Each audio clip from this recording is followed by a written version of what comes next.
The Madison County Board of Education regular session for Tuesday, September 14th, 2021 is called into session. Mr. Brooks, would you lead us in prayer, please? Yeah. Dear Lord, Heavenly Father, Lord, just thank you for letting us gather here today. Lord, be with us as we are going out throughout this meeting. Lord, be with us in our decision making. We ask all these things in your name. Amen. I recommend approval of the agenda dated September the 14th, 2021. Second. I have a motion and a second for the recommendation and approval of the agenda dated September 14th, 2021. Any questions with regards to the agenda? If there are none, all those in favor say aye. Aye. Aye. Aye. I recommend approval of the minutes dated July 15th, August 2nd, and August 19th, 2021. Motion. I have a motion and a second for the recommendation and approval of the minutes dated July 15th, August 2nd, August 19th, 2021. Any questions with regard to the minutes? If there are none, all those in favor say aye. Aye. Aye. Aye.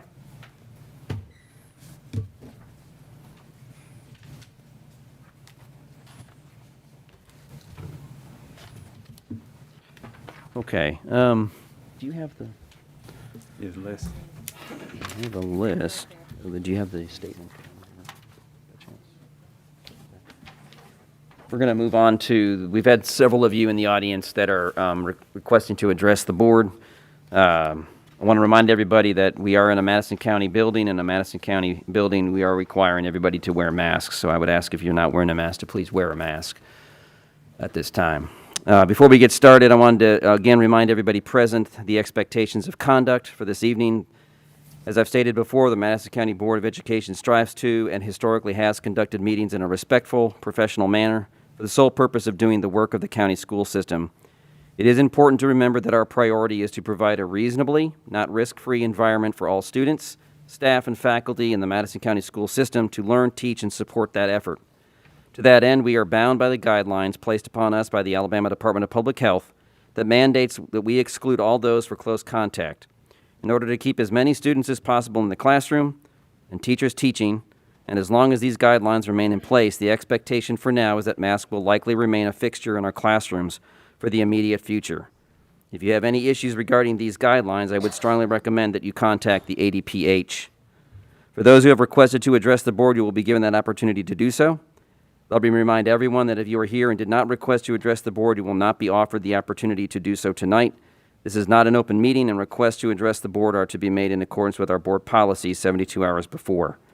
If you desire to address the board at our next regular scheduled meeting on the 14th of October, you can do so and sign up this evening. The sign-up sheet is back in the corner right in front of the sheriff's deputy.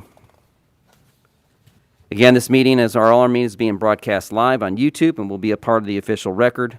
The expectation is for this meeting to be conducted in the same professional, respectful manner as always. Because of this, and regardless of which side of the debate you are on, we ask that you respect those who are at the podium speaking. Participants or audience members that cannot conduct themselves in a respectful manner will result in my calling for a recess, and the deputies in the back of the room will assist in restoring order, to include clearing the room if need be. The meeting will continue when I am reasonably assured by the deputies that order has been restored. Again, we have a full agenda this evening, and I ask for your assistance in helping us to make this a productive and informative meeting for all, and I thank you for your cooperation. So we have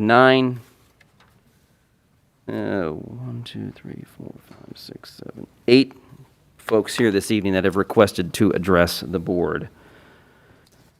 So your comments will be limited to 3 minutes. Our board attorney will be the official timekeeper for this evening. In the event you wish to address the board on an issue that involves the general reputation and character, physical condition, professional competence, mental health, or in some instances, job performance of an individual, or confidential student information, the board will hear your comments in executive session. If you are unsure whether your comments should be made in executive session, I ask that you please identify yourself now, and we can discuss it with our board attorney, Ms. Thompson. Additionally, please do not start speaking until we tell you to start speaking, so we can ensure that you get your full 3 minutes. So we will begin this evening with Miss Mary Lee Sharp.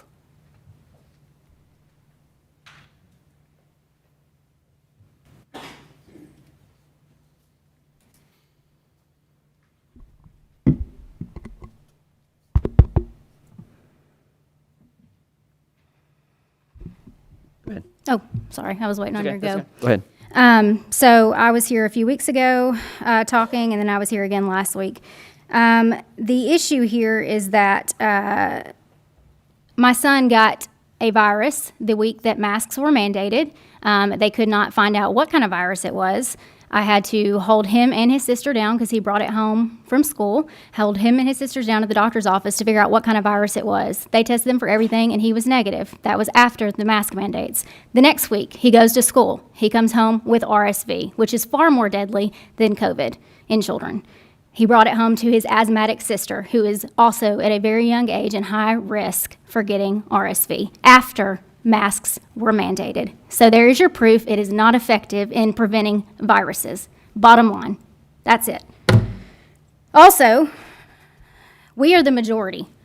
We are the majority of this population that does not want our kids to be masked. It should be our decision. I do not recall anybody in this room being a part of him being created. I do not recall anybody being a part of my medical decisions and how I gave birth to him. I do not recall anybody there to give him his first shots. So what gives you the authority to tell me that I have to place a medical device over my son's face, who I will remind you cannot talk? He cannot speak. That is why he is in your program, to learn how to speak. And he can't do it because he cannot read his teacher's lips. He needs to read lips in order to speak. He cannot learn that way. How are we supposed to teach our kids? How are your teachers supposed to teach our kids when they cannot make visual contact with their lips? It's unacceptable. It is not your decision. It is our decision. Parent choice. I don't care if some other parent wants to mask their kid. That's fine. If you're worried about a lawsuit, I'll sign a piece of paper that says if he dies from COVID, I won't sue you. I don't care.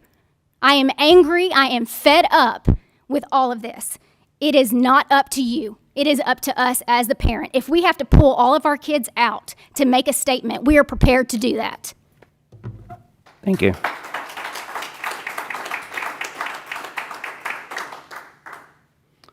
Miss Claudia Gilbert.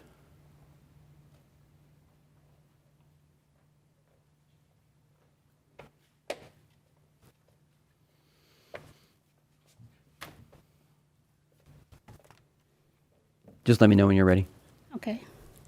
I'm here to speak on behalf of keeping the mask. Our children, our families have suffered greatly since 2020. My son has been in the house for a year and a half, and I heard someone say in the last meeting, they were talking about the children's mental illness. Well, when I told my child that I would pull him if they removed the mask, he lost it. Because he's back in school, we have the opportunity to leave school open. I think we need to keep the mask. Also speaking about their mental thing, I also had a niece who couldn't wait to go to school. She's 12 years old as well. She was happy to go to school. Schools were not having the mask then. She then brought COVID home to her grandmother, who is now in counseling because she feels that she killed grandma. So she's going through that now because grandma died on August 21st. So now she's in counseling for that because if she know that she caught COVID from being in school. So that's one thing. It's going through, what am I trying to say?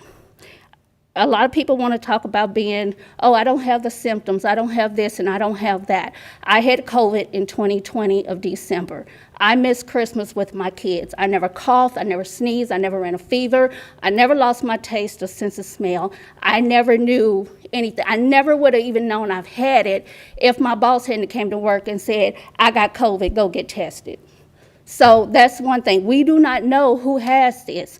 And I feel like if you get rid of the mask, you want to get rid of the mask, okay, fine. Then let your children ride in the car without a seatbelt on. I mean, the NHTSA, the National Highway Traffic Safety, they did all the research on the seatbelt, and you continue to buckle up. That's the same thing as the doctors and the scientists, the EPA scientists who mandated the mask and said that the mask protects us, because it does.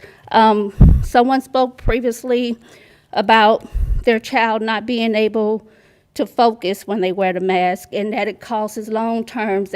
That is completely incorrect, and I have studied and went over several things to know that it does not cause any long-term effects. Someone spoke previously about it being the parents' medical decision for their children to have this. Okay, it was also your medical decision for you not to get your child vaccinated to start school, but you did because it was required by the school. What about that if you want to make it a medical decision? There was also a word about the child's health and everything else. Someone spoke about getting you voted out if you decide to remove the mask. If you decide to keep the mask.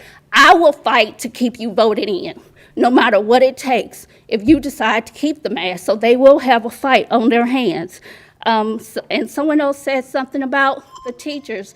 They should be allowed to Thank see you, their ma'am. faces. Thank you. Thank you. Mr. Kyle Brickhouse.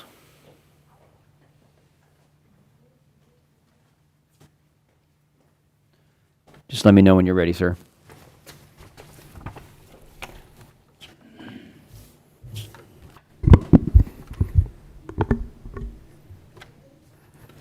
Okay.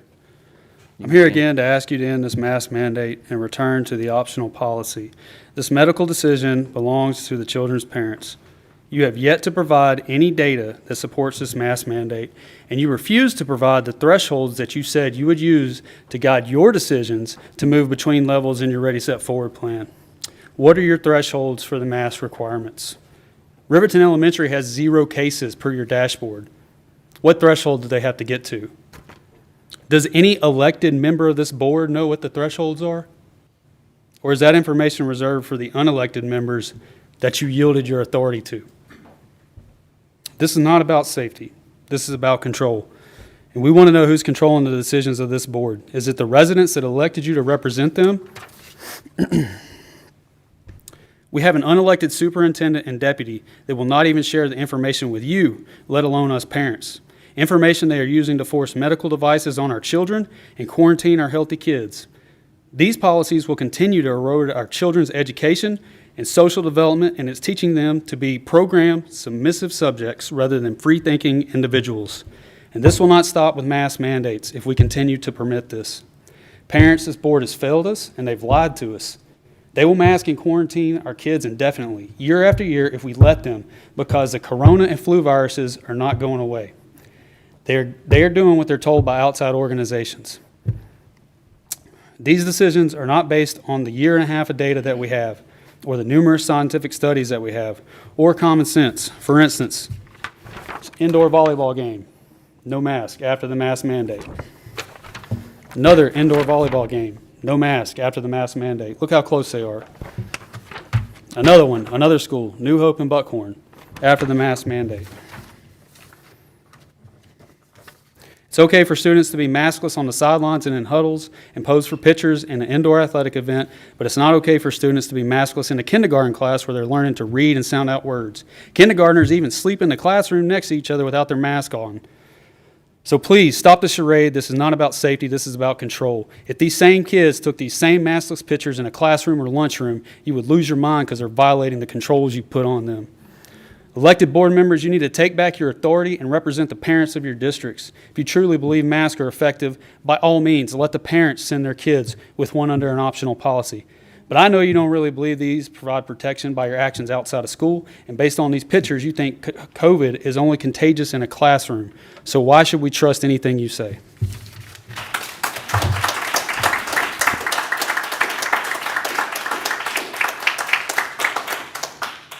Thank you.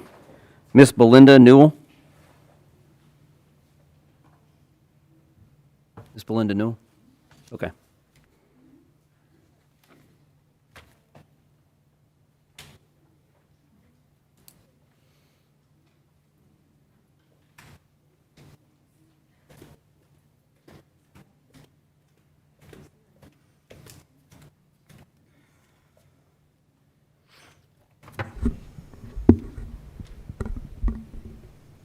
Whenever you're ready. Okay. Whenever you're ready. Yes. Hello, my name is Belinda Newell, and I've been a registered nurse for the past 16 years. And as a nurse, I took a public oath before God, my family, my peers to adhere to the code of ethics of my profession and not to do anything evil or malicious, to not knowingly assist in malpractice or give health-related disinformation or misguidance. And I'm here today to stand by that oath that I took. Now, what's it going to take? Seriously, what is it going to take for you guys to do what we're asking you to do? Because our tax dollars help pay your salaries. We not only deserve to be able to speak for more than 3 minutes, but we also deserve a majority rule parental vote to be respected and honored by the board. And speaking of votes, did y'all know that only 5 to 10% of people actually vote for the board members? I didn't know that. 5 to 10%. Think about that. I mean, let's be honest. Most of us parents, we never even gave much thought to the school board elections, well, until now. So, I mean, because honestly, I would just leave it blank, or I'd bubble in the first name on the list. But there is a silver lining to this, because your inactions and your actions have motivated parents big time to research future candidates and to vote correctly. And guess what? That other 90 to 95% that didn't vote correctly the first go around, they'll be there the next election and the next election after that. So I hope nobody's banking on another fixed election. Pediatric medical professionals who are qualified and trained still have to respect parental decisions regarding pediatric care. I mean, what makes you think that you're any different? That you don't have to abide by the same, set of standards and healthcare laws? If a trained medical professional repeatedly disregarded the parental right to refuse and implemented whatever they wanted to do, they'd be fired for patient endangerment, negligence, and abuse. You implemented your own mask date that's not even mandated by the state. It's not even mandated by the state, and it doesn't even have any proven scientific data to back it up. You're putting yourselves in danger, because there is a slew of health-related damages caused by mask wearing that have not been debunked. Okay, and I would love to go over each and every one of those if I had longer than 3 minutes, but I don't. In fact, I'm going to save that for round 2, so y'all come back now here, because we're going to do a little bit of healthcare education. But just to give you a little bit of a teaser, if a parent knowingly inflicted what I'm about to discuss in round 2 come October, they would basically probably have their children taken away from DHR for child abuse. You were given a 17-page back-to-school guidance plan by the state health department. In it, it explained, and it was very clear that you all had a choice on the guidance to implement, okay? They're not forcing you. They strategically gave you Thank you, Mrs. a Newell. choice. Your 3 minutes are up. Thank you. Actually basically says, Mrs. Newell, thank you. we're passing you the hot potato Thank you. so we don't get burned. I'll finish the rest of it next time.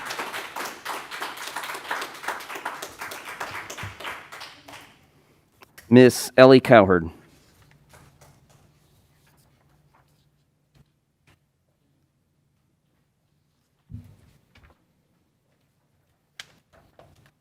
Just let me know when you're ready, ma'am. You ready? Go ahead. I have a question for you today. What is the threshold? This is the third time that I have asked this question, and it is yet to be answered. Thank you, Mr. Brooks, for asking this at the end of the last meeting.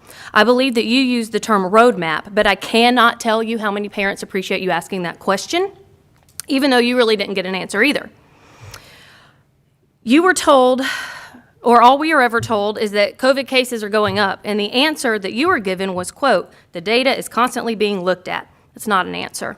Parents deserve and expect specifics, transparency, and we expect you to implement the Ready, Set, Forward plan that was voted on 8-2. In the plan highlights, it reads that at a level 0, masks are, quote, optional but highly recommended. As I shared with you at the last meeting, there were next to no masks being worn before the mandate. What does that tell you? Parents feel that their children are safe enough without them and healthy enough to handle COVID if they were to get it. At what point will you give parents the permission to decide what is best for their children? Please take note of how I worded that, because that's the position that we are currently in. Parents have to ask permission to do what is best for their children. It's my understanding, please correct me if I'm wrong, that shortly after our superintendent became superintendent, The school board relinquished their power to him. Again, if I'm wrong, please correct me and walk me through that process, because I've been trying to figure out why the school board would relinquish their power to the superintendent. On the outside looking in, that doesn't look good. It makes our school board look like cowards. It makes us wonder what the purpose of the school board is. It looks like your thoughts and concerns aren't needed and don't matter because the superintendent is the deciding factor. If this is correct, then I ask you and I encourage you and I'm telling you it needs to change. And the superintendent needs to relinquish his power because that's not how decisions should be made. School board, you were voted into your position to represent us, not to give your power away. Please do what you said you would do. Do more than just fold to what the CDC, teacher unions, and the Biden administration has to say. We now know that they all have been in cahoots together. Do more than put on a countywide mask mandate. Buckhorn should have nothing to do with Sparkman. Again, this is per you. Remember what Dr. Minsky said on 8-2. Stop kicking the can down the road. Stop changing the rules. Mask or no mask, parents should decide. Thank you. Thank you.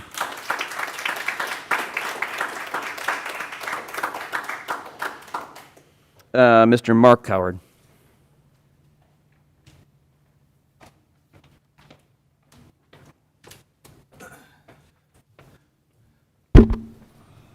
Ready?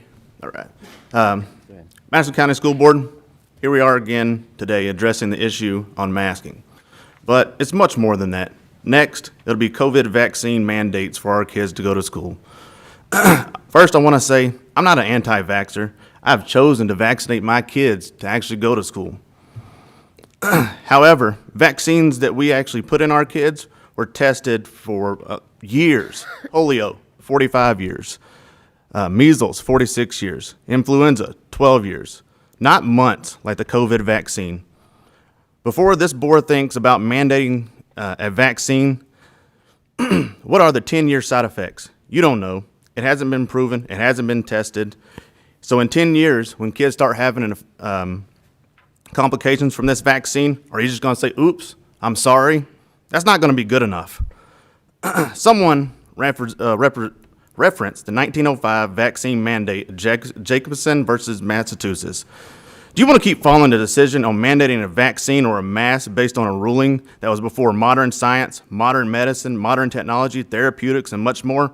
Not me. I like moving forward, not living in the past. The current issue we are here today to address is about masking. Both sides have provided research that supports their side. However, this board chooses one side, and one side's science is right.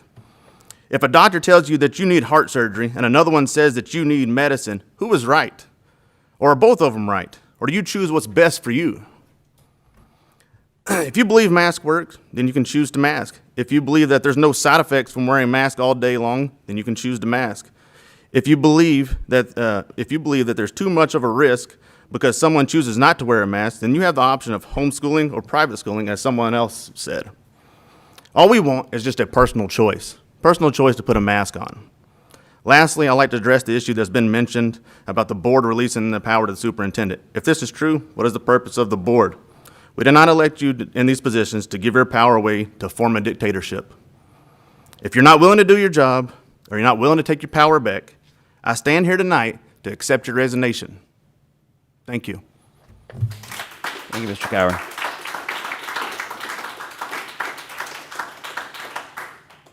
Ms. Sherry Har.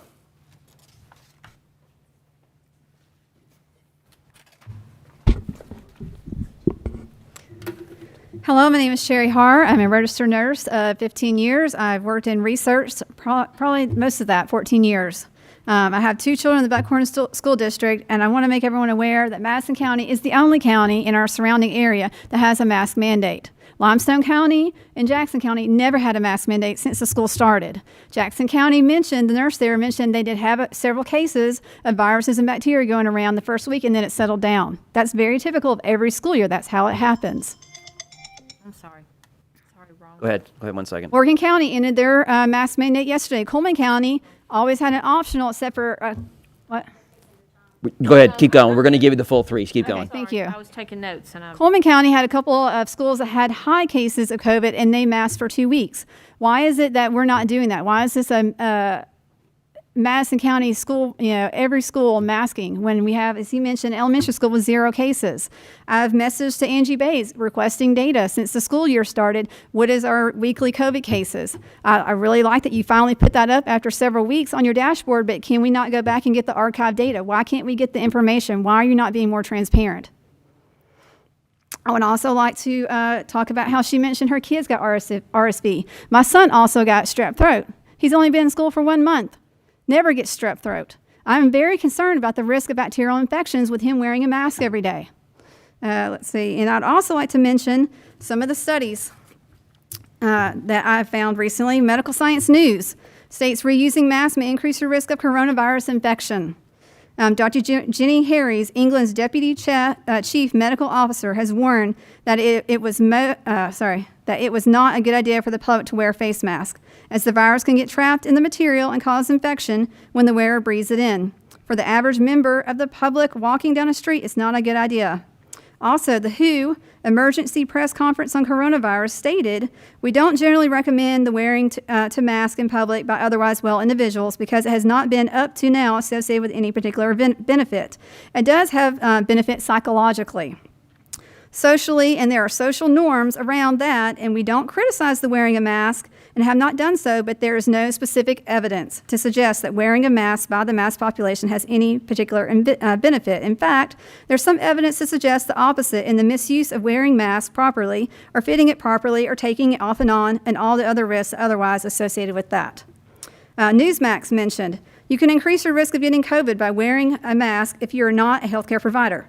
Folks that do not know how to wear a mask properly lead them to touching their face a lot and actually can increase the spread of coronavirus. That was by Dr. Jerome Adams, U.S. Surgeon General. According to the CDC, wearing a mask won't stop the wearer from inhaling small airborne particles, which can cause infection, nor do these masks form a snug seal around the face. The CDC recommends surgical masks only for people who already show symptoms of coronavirus and must go outside. Wearing a mask can help prevent spreading the virus by protecting others nearby when you cough or sneeze. A study of infectivity of asymptomatic SARS-CoV-2 carriers by respiratory medicine stated 455 contacts who were exposed to the asymptomatic COVID virus carrier, 35 patients, 196 family members, and 224 hospital staff, none of the 455 contacts contracted the virus. Okay.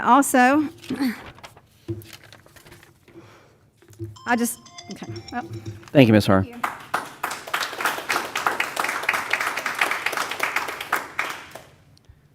And finally, Ms. Christy Goodwin.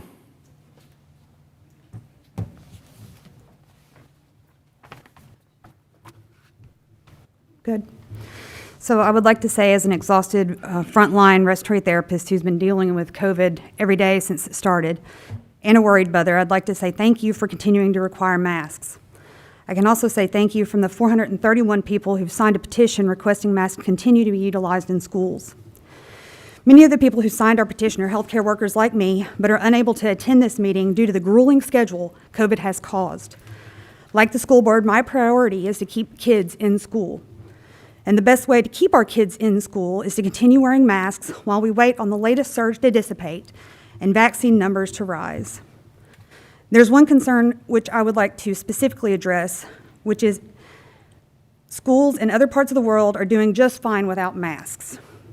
It's true that some schools have found success without requiring masks, and the only way that they're successfully able to do this is by testing children frequently, usually twice a week, and quarantining entire classes or pods when one case of positive COVID or even possible COVID is found.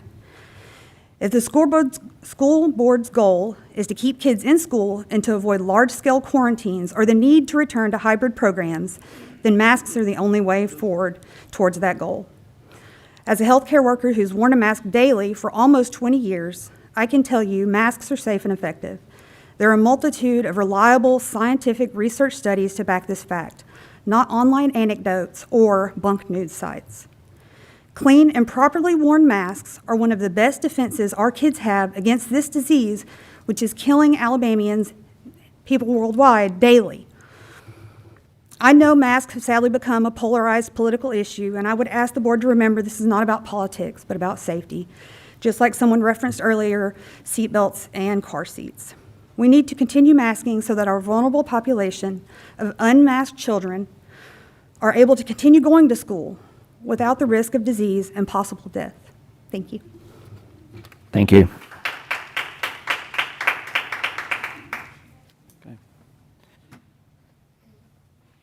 Thank you all for coming this evening. We do truly appreciate you being here. We thank you for taking an interest in your child's education and your child's welfare and health and what goes on in our schools. So we do truly appreciate you taking the time to be here this evening to speak. We're going to continue on with the rest of our agenda. Where do you got 'em? Okay, Mr. Perkins.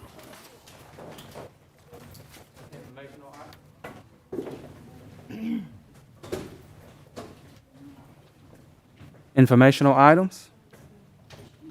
Item A, Cognia Accreditation Training. Dr. Ballard.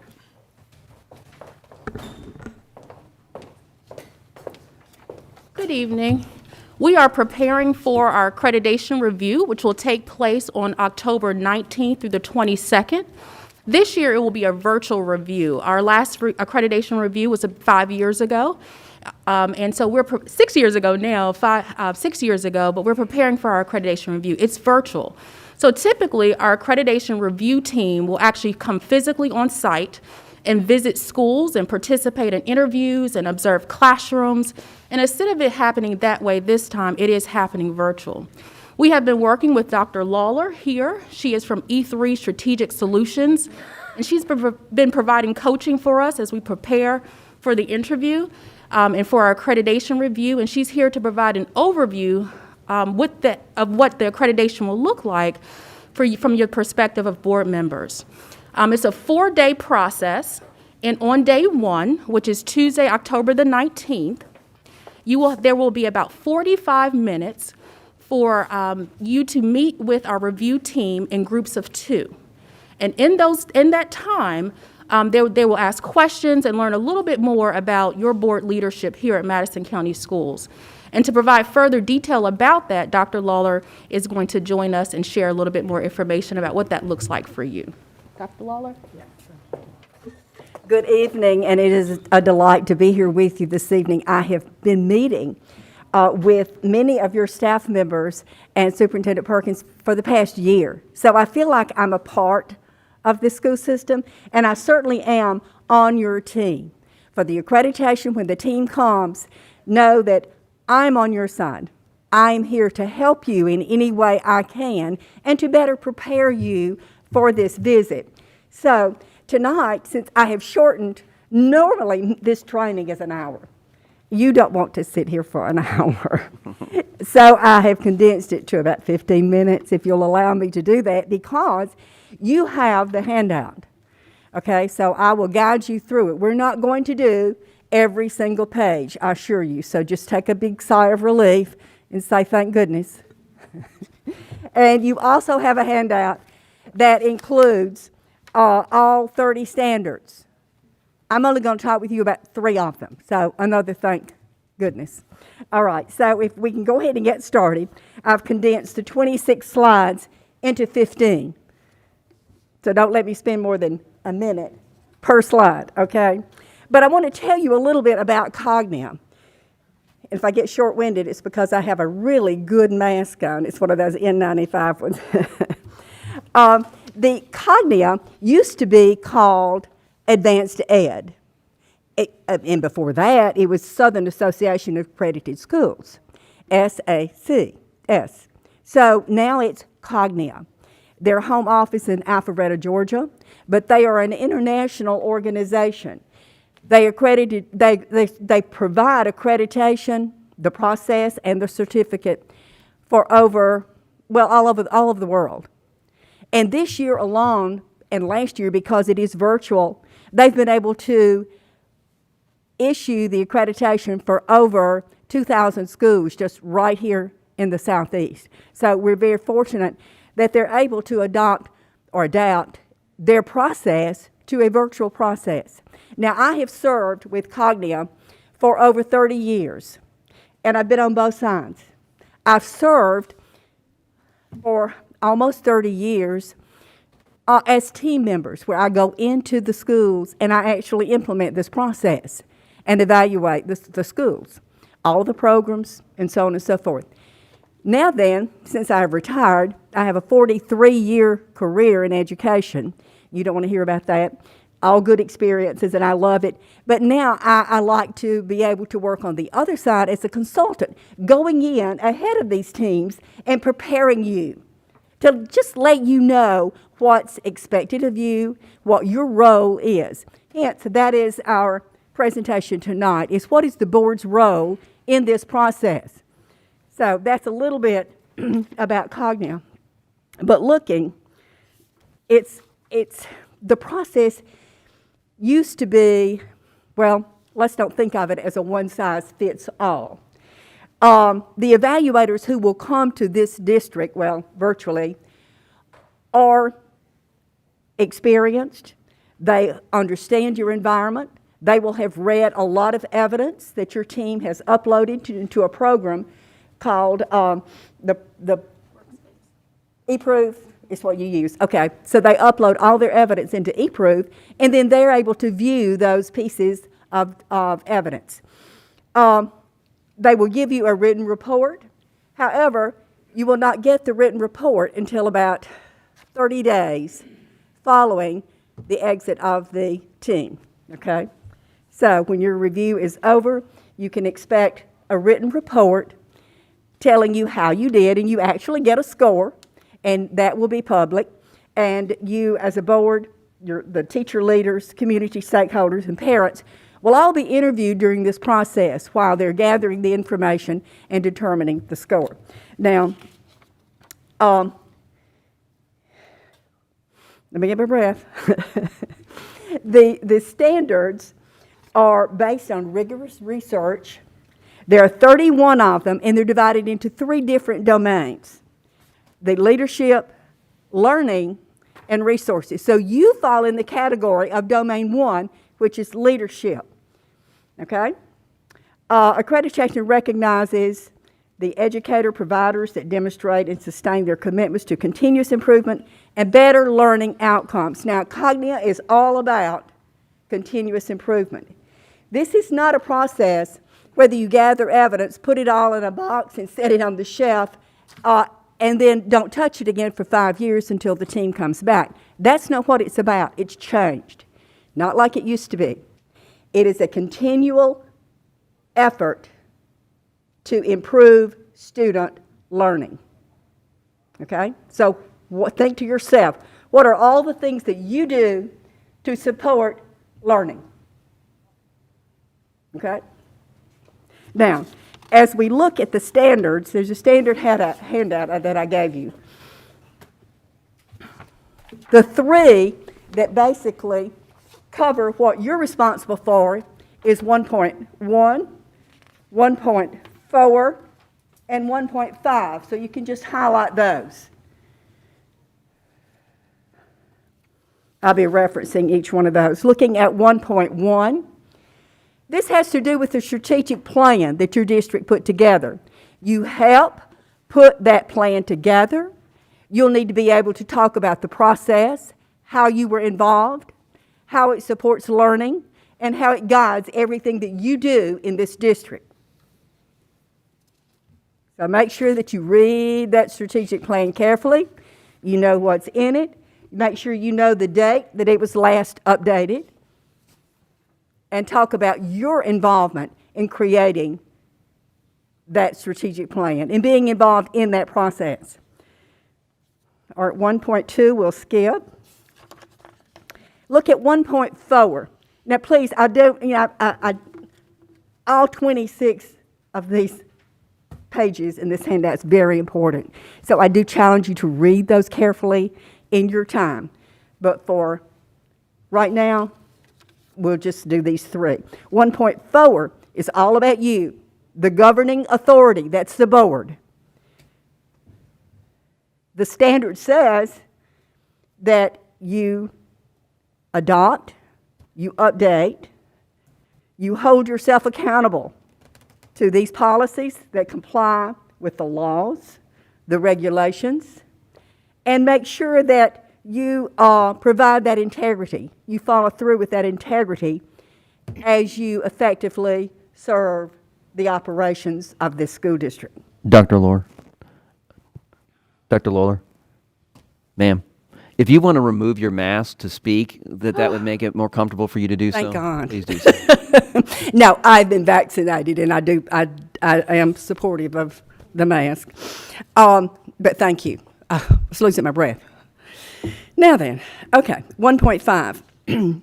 How do you, as a board, adhere to your code of ethics and the function within defined roles and responsibilities that you have? Look at your policies. Are you following those policies to the nth degree? The governing authority adopts, updates, and holds yourself accountable. That's huge. Do you make sure that you adhere to the roles, responsibilities, and the application of the laws as they apply to you? And make sure that you understand how that you're following those laws and those procedures and those codes of ethics is in the best interest of the organization that you serve, okay?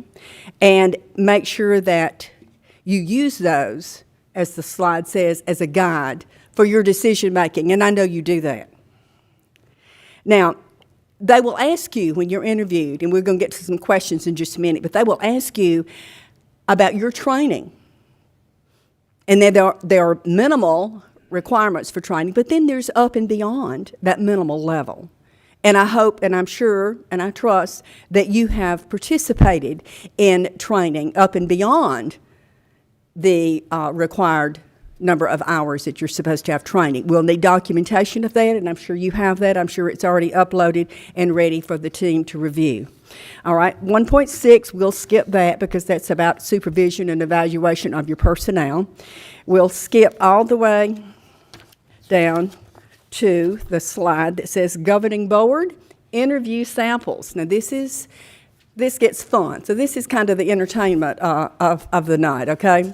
I'm actually not going to interview you, but I did want you to have some questions that would guide your thinking as we approach this accreditation process and review.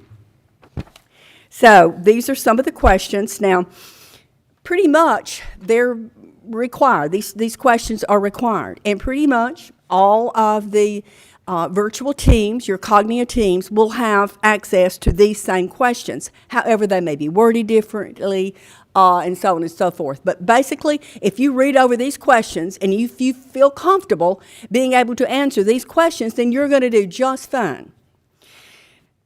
In what ways are you, the governing board, engaged in the school's continual improvement process or continuous improvement? How are you involved in that? So just answer this in your head. I'm just going to read through them. We're not going to answer any out loud unless you just want to shout out an answer. What are your expectations for the leaders, the people throughout this district, to involve stakeholders? Now, stakeholders, everybody's involved in your system. Everybody. Internal, external. How are they involved in decision making? What decisions do you actually allow them to make? Okay? Describe your level of involvement with engagement in the systems or the schools. How engaged are you? And how long have you served on the board? Each of you will know that, but have that number in your head and be ready to answer. You certainly wouldn't want to not be able to answer that very simple question. Now, the next level of questions, they start out easy and they get a little bit more involved and in-depth. The next level of questions would be the implementation. What policies are in place that help you to monitor continuous improvement? Does the board have a process for reviewing the policies? Yes, you do. You may involve the Alabama School Board Association to help you come evaluate. You may look at them periodically. You may make changes. So all of that, you just need to have a working knowledge of how you have revised your policies. Does the board have a code of ethics? Yes, you do. Discuss the training, as I've already said, beyond the state requirements. What is the process for you to request information or feedback or data? How do you know how well the school district's doing? What's the process by which you get that information? And what is the process to provide information to your stakeholders? How do you take the information that you glean and take it back to your district, your area, your community, your constituents? So think about that. The next level is results. How is your staff and instructional effectiveness determined? How do you know? How do you, as a board member, know or be able to determine if your school system is effective or not? You can't just say, well, it's always been good and we think it's good. Give some information, give some facts, back it up with substantial evidence. How well is the school institution performing overall, and what types of data do you look at? I know Superintendent Perkins and Dr. Ballard share, and others share, a lot of data with you. Now, lately, in the past couple of years, because of COVID, we've not had as much data as we normally have. But I'm not just talking about achievement data. There's attendance data. There's all kinds of data that you can look at. So how do you gather that data? How do you use it? How do you know? How do you use it to determine if the school district is performing overall? Is it performing well? How frequently is data shared with the board? The next level, the next to the last level, is sustainability. How does the system use this data to evaluate its improvement over the past 3 years? Now, sustainability means over time. So think back. Now, like I said, we may not have too much data for the past 2 years, but think back over the past 3 to 5 years. Think 5 years ago. What kind of data was being used to make evaluations or make decisions or spend money? Describe the process used to evaluate the system's growth and improvement over the past 3 to 5 years. You might want to be able to talk about your ACT data, your graduation rate, and things like that. What are some examples of programs, things that you know that are taking place in all of the schools that you've had a role in approving or funding over the past 3 to 5 years? Embeddedness is the last level. Describe how you use data to make decisions. Is this ingrained? Now, by ingrained, I mean, is it deeply embedded? Is it just the way that you do things around here? Is it just who you are as Madison County schools? What are some words that you would use to describe this school system? Now, when I've served as team members going into school districts, a lot of the words that I've heard, and probably the number one word that I've heard is, we're like a family. We're cooperative, we collaborate, we're team, we work as a team. So those are the types words that I'm talking about. They will ask you, so have your word ready, and you have more than one. Now, there's some additional board questions that I want to throw in here because all good lead evaluators will have their own little set of questions, and these are some that I've put together and some that I've collected over the past 30 years. Does the board understand its roles and responsibilities? Explain your answer and give examples. So have some scenarios. Have some again, as I say, substantial evidence to back up what you're talking about. Okay? Does the board act as one body collectively and not have individual board members acting individually? That's huge. Are there any board members new to the board within the past 1 to 2 years? If so, how does the board, the rest of you, help them to understand their role and their responsibilities and the line of authority?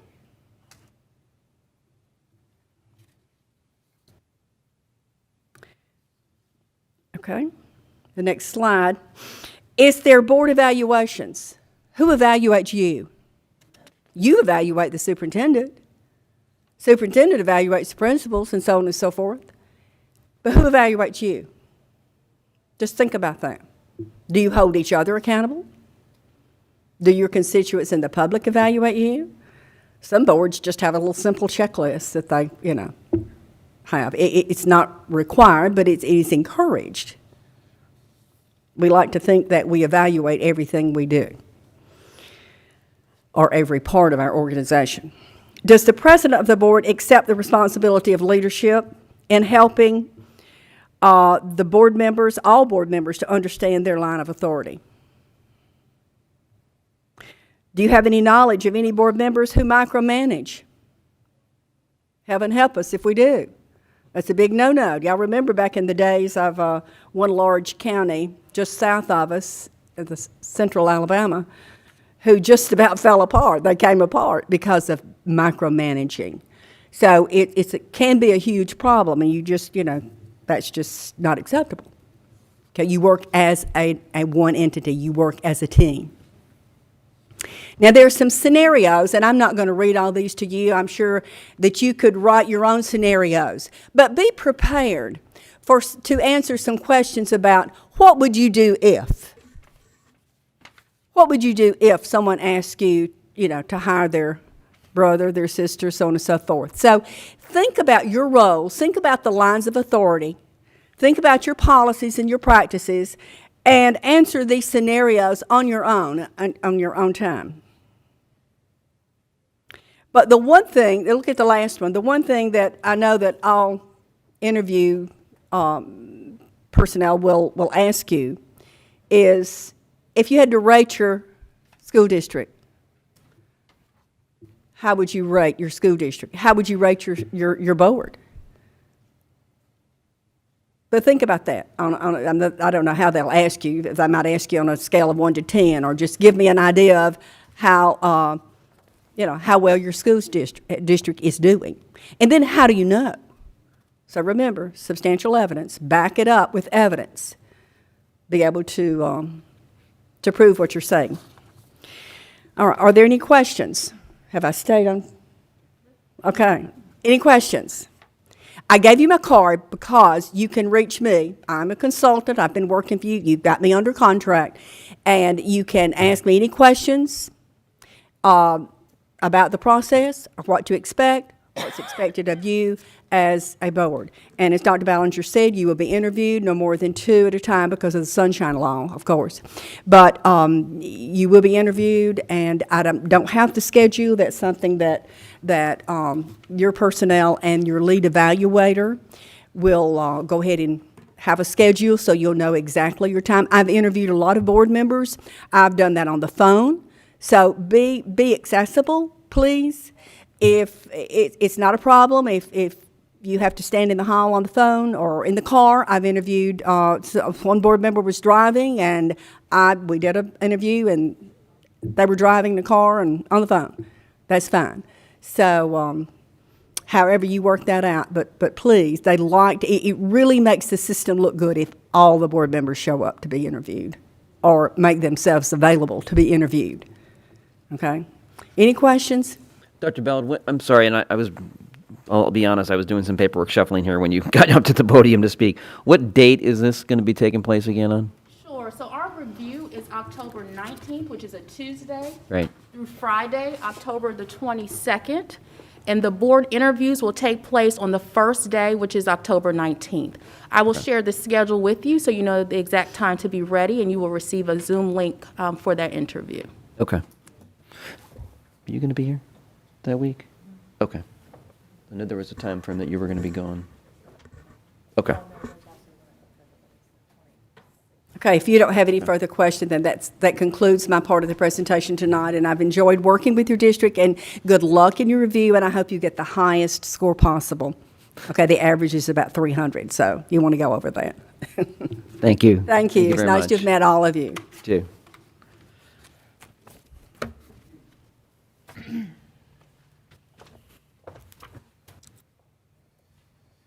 Informational item B, second budget hearing, Ms. O'Bannon.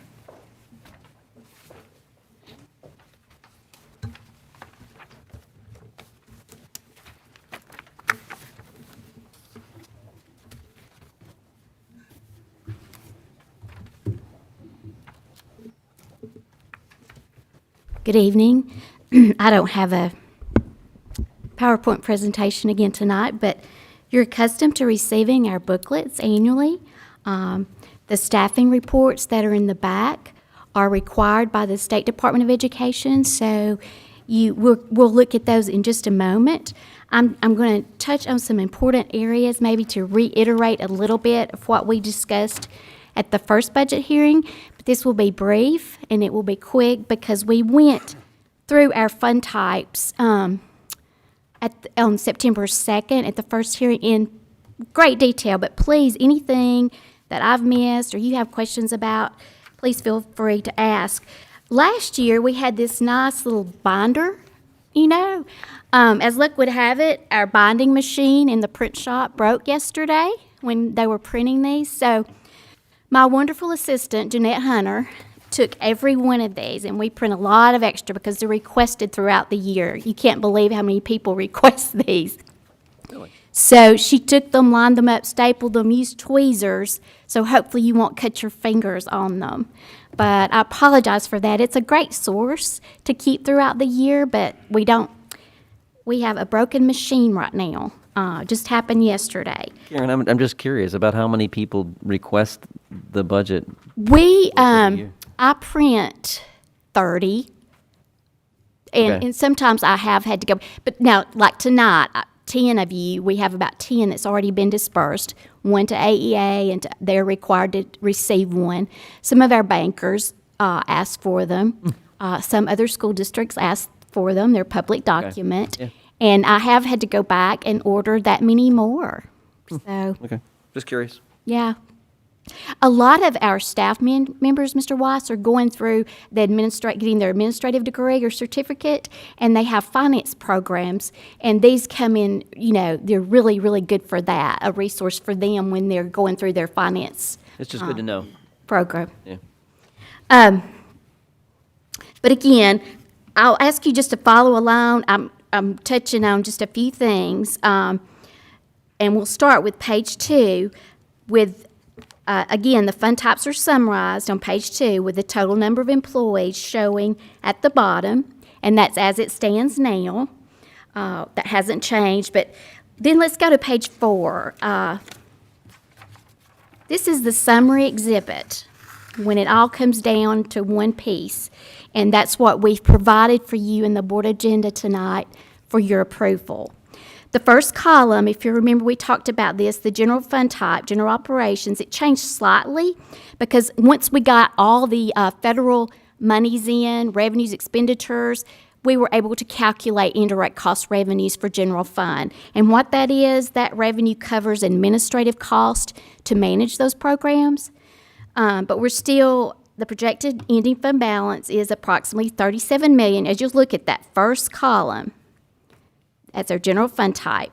And we describe in detail in the booklet, you'll have the same information for each fund type that you had on the second at the first hearing. But if you'll flip over to the next page, we'll stay here for just a minute. This mimics in summary form what you just saw in the general fund type column. We talked a little bit about the projected fund balance, ending fund balance. But I want to go over it again to better explain where we are. And this will cover the majority of what I'm going to talk about this evening. With that $37 million, our 1 month operating reserve, required reserve, averages $14.7 million, as we talked about. And after setting aside an additional $2.5 to $3 million again for child nutrition program and $2 million for our direct debt payments from general fund, we should have a savings, for lack of a better term, of as we enter the 2022 fiscal year, equal to about another 30 days of operating cost. So this should help with some of the short-term as well as long-term areas of concern or needs that's on our radar right now. I've mentioned a few of these again, but in the short term, we have challenges right now that come with student growth for both pre-K and K-12 students with special needs. So we're constantly trying to balance the needs in those classrooms with available resources. Also in the short term is the projected increase in child nutrition costs for food and food deliveries due to the pandemic supply chain challenges that we're hearing about all the time. We're already seeing both food and truck driver shortages, food shortages, truck driver shortages for these deliveries. So that will cause our prices to increase. We're making, or Barb is making, some last-minute changes with vendors to ensure that we have what we need in the schools every week to feed our kiddos, our students, their breakfast and their lunch. So it's also a balancing act to make sure we have what we need in every school. We do expect those prices to increase significantly, not sure how much, but again, we have funds available to cover that. And the higher cost in the food will also reduce our commodity allocation. It eats, no pun intended, into our allocation for commodities. So we'll most likely receive fewer commodities, and that will require more purchased foods. And long term, we're discussing a plan and the cost to sustain a one-to-one initiative for student devices and Chromebooks, and how best to structure that and schedule those costs. Nikki Rodman will be working with me on this. So the last major factor that I brought up last time and this time is to consider our capital needs based on the current growth we're seeing and future growth projections. The $20 million from the state bond issue, it's fabulous to have, and it will certainly take care of some of our issues by replacing several of our older mechanical systems, some of our leaky roofs that we haven't been able to get to. But it won't be enough, as you know, from the capital plan for additions or expansions, adding on classrooms and things like that. So we have decisions to make there, looking at the next 1 to 5 years down the road. And with that, also the security measures, additional security measures in all of our schools. So remember, right now, with this reserve, we have the opportunity, this is my quote, we have the opportunity to do anything, but we just can't do everything. These are some of the things that we're looking at and focusing on. The board, the superintendent, leadership team, all of us working together to make those decisions about how best to use that savings that we have. And I'll continue to keep you, as we enter a new fiscal year, I'll continue to keep you up to date on the overall fiscal outlook related to the local and the national economy, looking at inflation or anything that could possibly result in unusual or unfavorable variances when we're comparing our budget and actual expenditures. We've been on target for the last number of years looking at that. So, but if there's anything unusual, obviously I will let you know. And on the flip side, looking at the revenue trends, the local revenue trends, when we complete the first quarter of the 22 fiscal year, 2022, we'll hopefully see a continued favorable variance there when comparing budget to actual revenue. So let's hope so. The money, you know, we have lots of opportunities, and we just want to make sure we use those as efficient and as effective as possible. That's our goal. If you will move over, I made a few changes on page 12. I'm sorry, page 11 first. When I was completing this, or Jeanette and I completing the staffing pages in the back, the number of employees that we have based in the funding sources for those, I found a few little things I needed to tweak. So this is the final numbers, and it will match the back. The teachers, look at the bottom, please, for the local funded units. The teachers, 30.95, we have 41.55 less the 10.6 covered by stabilization funds. We're going to look at that on the next page. 26 assistant principals locally funded and 10 counselors. So let's look at the next page and how this all shakes out. I'm on page 12. The total of 41.55 teachers, that is the total over the state-earned units that we talked about last week. Your state-earned units are I didn't want you to have to go through everything we covered last week are on page 7. So, but those state-earned units, we were 41.55 over. So they were covered by stabilization funds for 10.6 of them, and then local funds picks up the other 30.95. And if you'll notice the highlighted schools on this page, that's where we picked up teachers with stabilization dollars. We did not have to cut there because we had those dollars to backfill. So Central has 2, Madison County High has 1.6. That's what it rounded out to be. And then the others highlighted 1, have 1 at the other schools highlighted for a total of 10.6. The state authorized approximately $6,300 per student that we lost in ADM. Okay? So our decrease in ADM was about 130 students when comparing the 2019 counts in the fall to the 2020 counts in the fall. So with that 6,300 per student decrease, we received $820,000, and that's how we were able to backfill some of these teacher positions, this one-time amount that we received. Okay? And if you look overall, compared to last year, we're right on what, we usually allow for locally funded. You look at 30.95 compared to 30.65. So the stabilization money really helped with that. And then you can see our total. We have a great team staffing and worked with me on this, so it looks good. Let's go back to the very back for just a moment.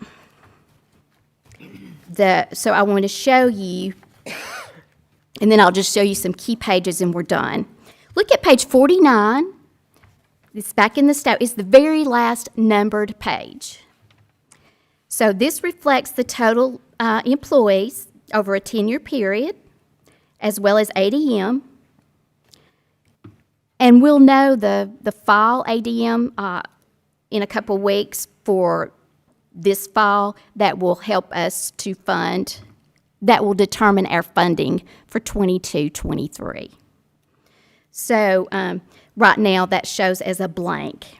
We are projecting, if you remember what we talked about last time, around 19.1, something like that. So move over just one more page. The total, these are the reports required by the state. This is total. So if you'll notice at the top line reflects, this page is not numbered, but it reflects our state-earned teacher units, our other state, right there's your stabilization, the 10.6. The federal, we've got lots of federal, our Title I monies, our ESSER monies, our Title II, and then our local that you just saw on that schedule back on page 12. So all this ties together, and then at your leisure, you have every school. If you have any questions about those or the staffing, please let me know, and we'll go over it individually. So if we could, let's see, let's go back and just, I want to point out a few key pages and then we'll be finished. Page 22, please.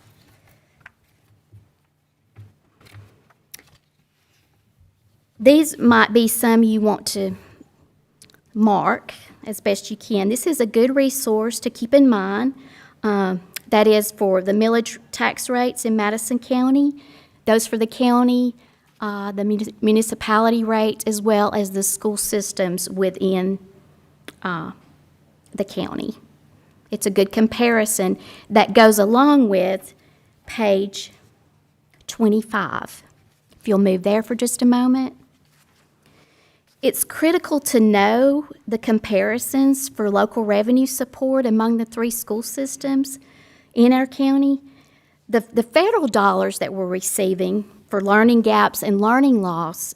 They're providing instructional opportunities that we've never been able to do in the past. So we've never had that opportunity, but these funds are temporary, and any extra support we receive to move beyond that good foundation, that's why it's called the State Foundation Program, to provide a good foundation, has to come from local support. Anything extra, it all goes back to local support and local revenues.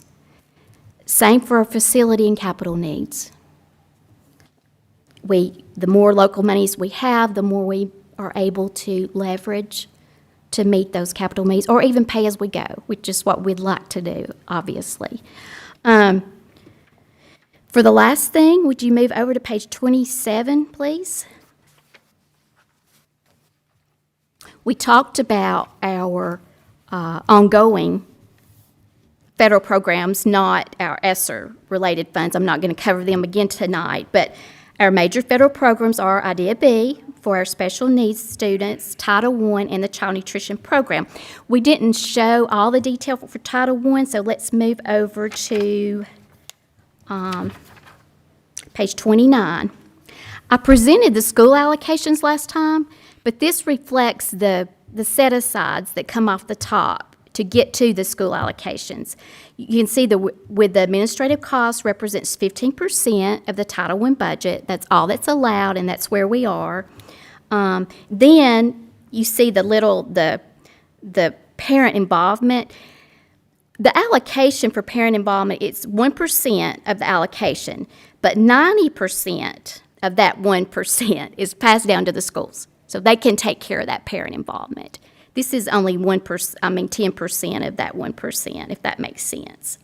So the school allocations, again, you'll see is $2.3 million, and we work with Ms. Bass, Mr. Solly, and Gina and I. We work the schools budget and help them determine how best to use that for instructional needs, and that's on the very next page.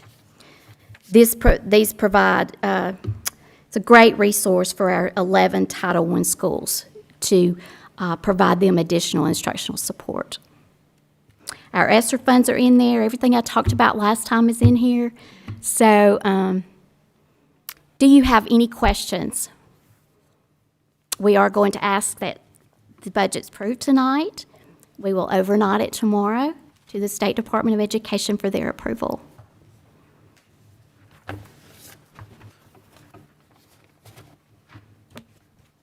Any questions? Thank you, Karen. Thank you. Great job. Thank you very much. Informational item C, communication update. Mr. Hall?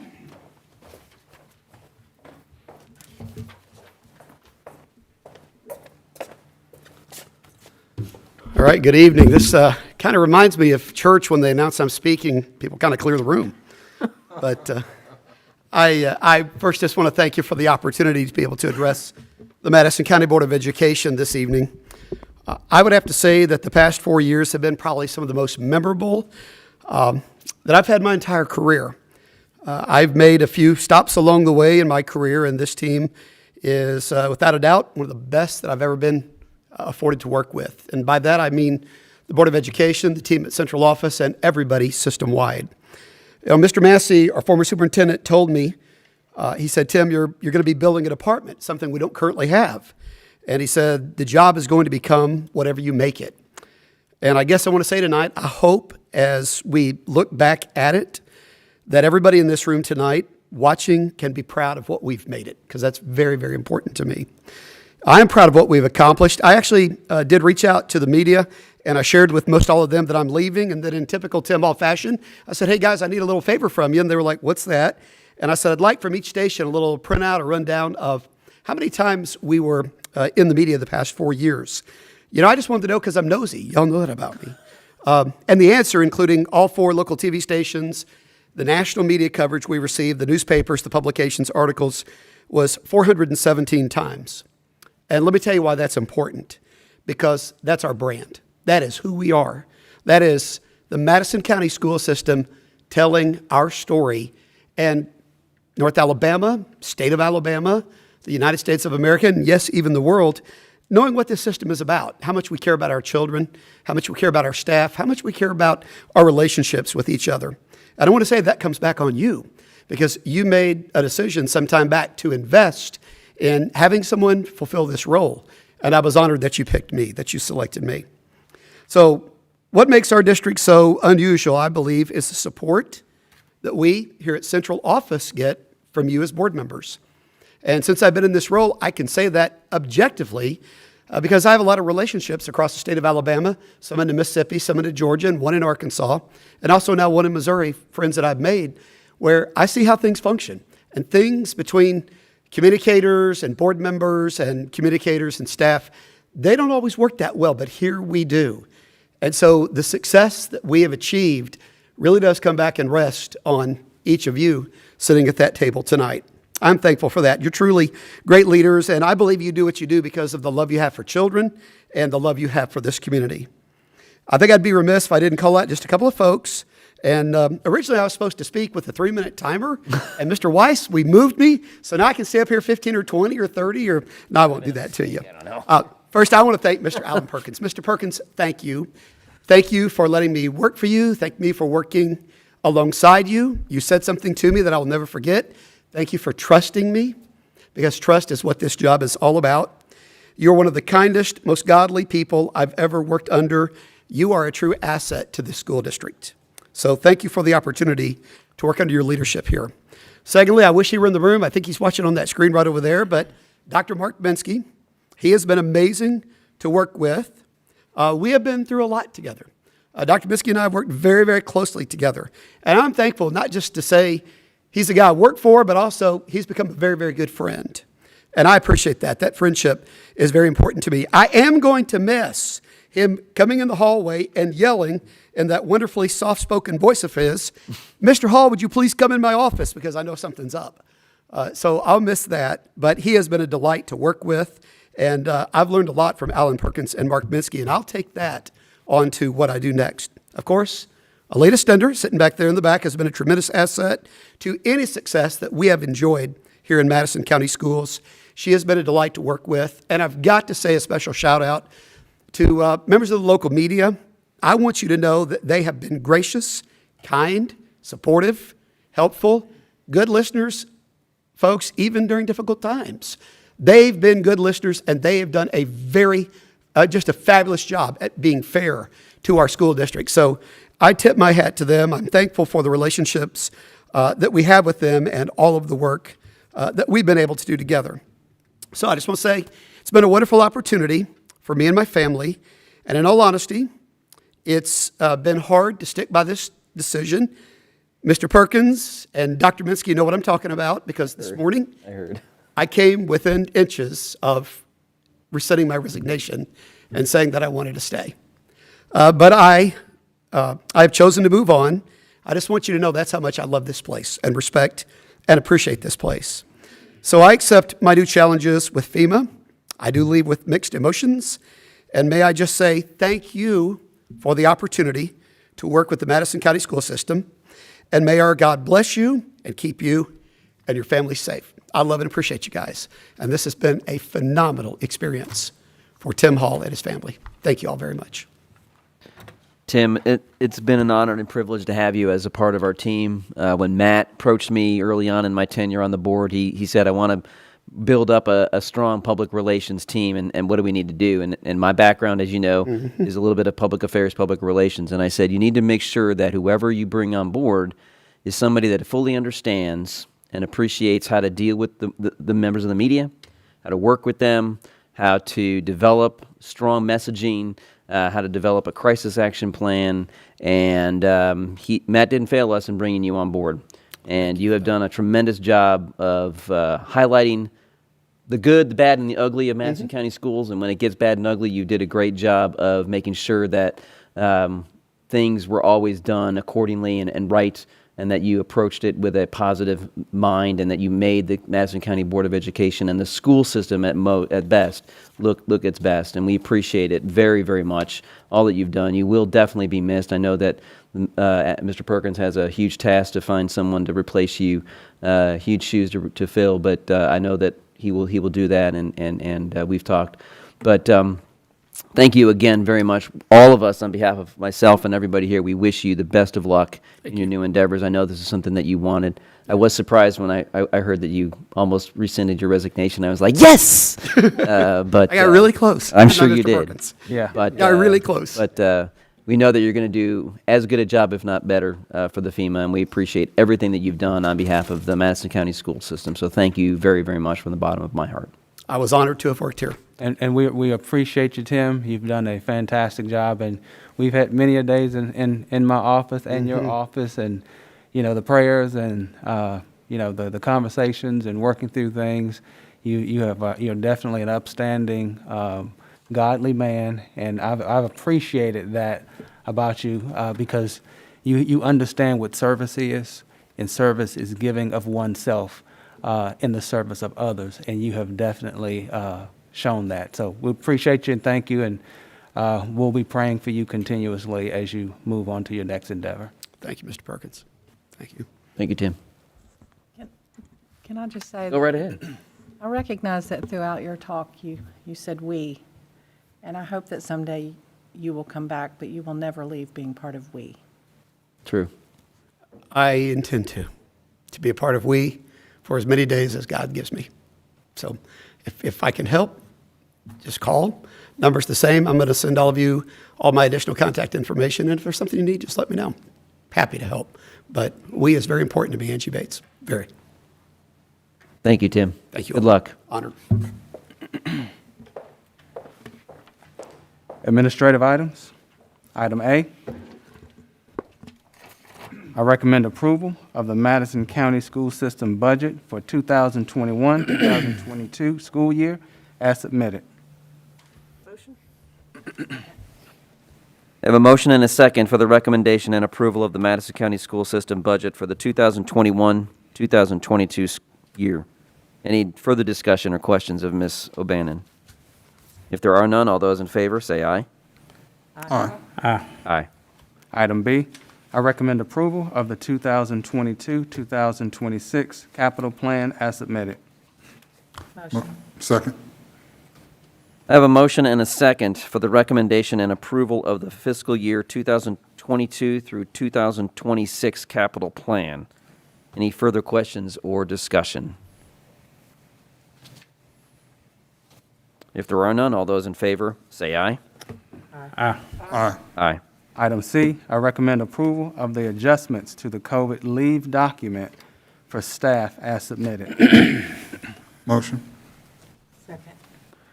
I have a motion and a second for the recommendation and approval of the adjustments to the COVID leave document for staff as submitted. Any questions or discussion?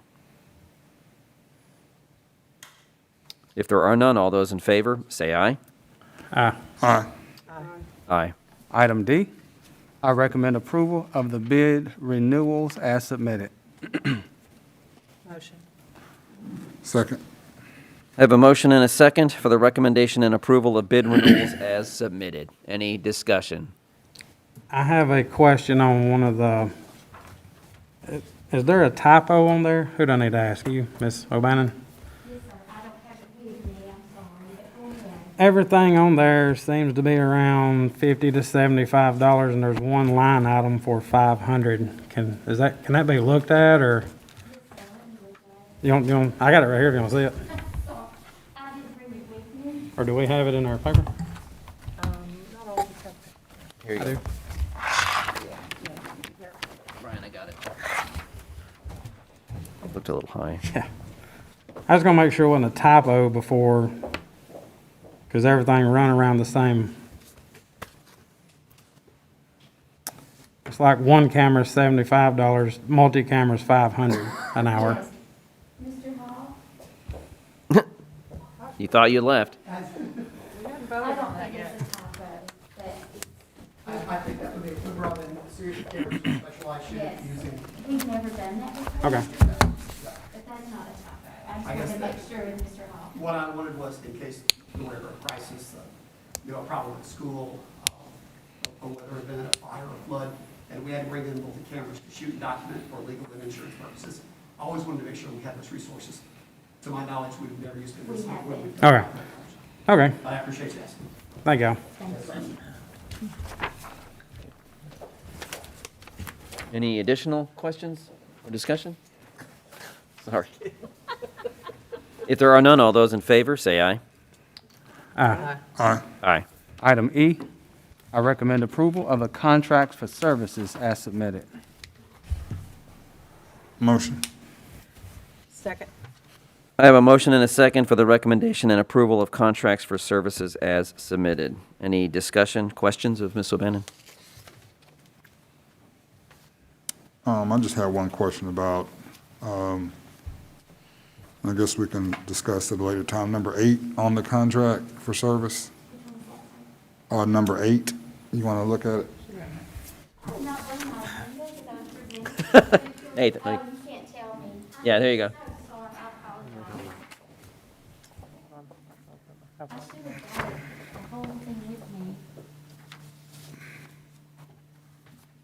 Staff members just, Yes, for the nursing duties, Mhm. she wishes to contract with us Okay. to help in that regard. and that's fine, even though that individual's recently left, we're okay. with- Yes, sir, it's just like any of our other extra contracts for our Okay, nurses. okay. All right, that was my question. Is there any other questions? I'm so sorry. That should be the last one from that perspective. I think everything else goes into Ken's realm next. Well, he's prepared, I promise Okay. you, he has it in front of him. That's it? Yes, sir, she's fine, she's resigned. Okay. So, Okay, just wanted to make sure. Thank you, Karen. Any other questions? If there are none, all those in favor, say aye. Aye. Aye. Aye.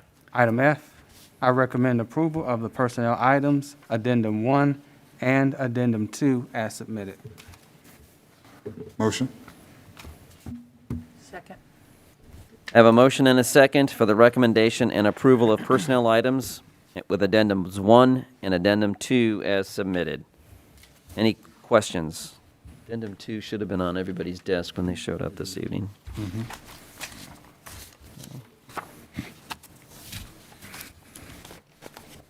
There's no questions. All those in favor say aye. Aye. Aye. Item G, I recommend approval of the supplemental contracts as submitted. Motion? I have a motion and a second for the recommendation and approval of supplemental contracts as submitted. Any questions? If there are none, all those in favor, say aye. Aye. Aye. Aye. All right. That does take care of the administrative items. I am going to ask for call a special session for the board to discuss some security and safety issues. Sorry, I'm sorry, executive session, my mistake. Executive session, so we will be journeying into executive session for a very brief executive session. And then we'll come back out of executive session to leave, to adjourn. Anything for the board, anything that the board may want to push out at this time? Any questions? I just want to offer my condolences to the Bricado family. We had a teacher at Lynn Fanning pass away a couple days ago due to COVID. And our teachers go through a lot. And so our heart goes out to the Lynn Fanning community, the family, the Bricado family. It's a tough time out there, so keep the family in your prayers. Keep that school and those teachers and those students in your prayers. Thank you, Nathan. Yes, we shall. Okay, I need a motion and a second to adjourn into executive session, and we're just going to stay right in this room. So, Motion. Second. I have a motion and a second to adjourn into executive session. All those in favor say aye. Aye. Aye. We'll clear the room, and then we'll begin here in just a minute.